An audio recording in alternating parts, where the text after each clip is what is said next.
चलिए अगली खबर का रुख कर लेते हैं। खबर आपको बता रहे लखनऊ से, जहां अखिलेश राहुल की संयुक्त जनसभा, कन्नौज और कानपुर में जनसभा होगी। प्रत्याशियों के समर्थन में सभा को संबोधित करेंगे अखिलेश यादव। राहुल गांधी की संयुक्त जनसभा, ज्यादा जानकारी ले लेंगे इस सभा से जुड़ी हमारे सहयोगी विवेक लगातार हमारे साथ जुड़े हुए हैं। विवेक, दो युवाओं की जोड़ी फिर से एक बार मैदान में हमें नजर आने वाली है। अखिलेश यादव और राहुल गांधी की संयुक्त जनसभा है कन्नौज और कानपुर में। बताया जा रहा है कि जनसभा को साथ में संबोधित करेंगे, साथ में ग्राउंड लेवल पर नजर आएंगे। क्या कुछ जानकारी? कांग्रेस और समाजवादी पार्टी के दो बड़ी नेता राहुल गांधी और अखिलेश यादव एक साथ संयुक्त जनसभा करेंगे।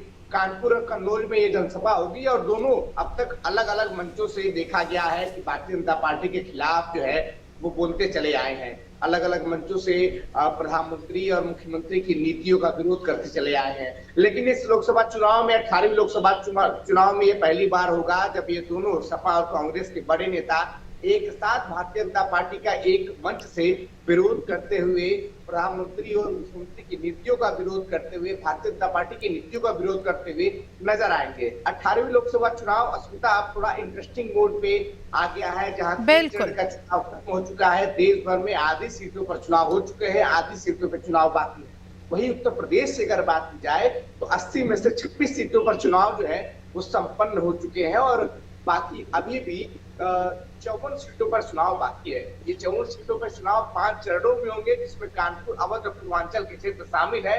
और इन क्षेत्रों में अगर देखा जाए तो कांग्रेस की स्थिति डावाडोल है, वही समाजवादी पार्टी की स्थिति कांग्रेस से बेहतर है। लेकिन अगर ओवरऑल रेटिंग की बात की जाए तो सबसे बेहतर स्थिति इन क्षेत्रों में अब तक भारतीय जनता पार्टी की रही है, चाहे वो लोकसभा चुनाव रहा हो, चाहे वो विधानसभा चुनाव रहा हो। दूसरे नंबर पे समाजवादी पार्टी आती है।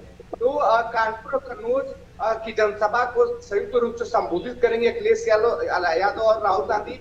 साथ ही साथ जो मैनिफेस्टो है कांग्रेस का, जो समाजवादी पार्टी का मैनिफेस्टो है, दोनों के मैनिफेस्टो में काफी कम अंतर है। दोनों ने अपना अपना मैनिफेस्टो जारी किया है और लगभग हर बात में दोनों सहमति दर्शाते हुए नजर आते हैं। तो उस मैनिफेस्टो को लेकर तमाम बातें हो सकती है। जो मुद्दे हैं, जो जनता के मुद्दे हैं, चाहे वो बेरोजगारी का मुद्दा हो, चाहे वो महंगाई का मुद्दा हो, उसको लेकर तमाम चीजें हो सकती है। और साथ ही साथ जो मैनिफेस्टो कांग्रेस और समाजवादी पार्टी ने सुझाया है जनता के बीच में, अपने जो मैनिफेस्टो पे जो विवाद रहा था, भारतीय जनता पार्टी और कांग्रेस लगातार एक दूसरे को आरोप लगा रही थी मैनिफेस्टो में जिस तरीके की चीजें थी, उसको लेकर कुछ चीजें, कुछ फैक्ट जो है वो क्लियर किए जा सकते हैं। साफ तौर पर जब भी प्रधानमंत्री जनसभा में रहते हैं, राहुल गांधी का नाम लिए बिना उनको शहजादा कह के संबोधित करके तमाम आरोप जो है उनपे लगते हैं और उन आरोपों का दबाव जो है राहुल गांधी भी अपने स्तर से देते हैं। कहीं ना कहीं अब इस लोकसभा चुनाव में एक दिलचस्प मोड़ पे आके खत्म हो रहा है। आधी सीटों पे चुनाव हो चुके हैं, आधी सीटों पे चुनाव बाकी है। ऐसे में देखने वाली बात होगी कि राहुल गांधी और अखिलेश यादव जो दोनों एक साथ जनसभा का संबोधित कर रहे हैं, एक मंच से लगातार दहाड़ रहे हैं, कितना असर जो है वो उत्तर प्रदेश में या उत्तर प्रदेश के बाहर इस लोकसभा चुनाव में दिखाता है।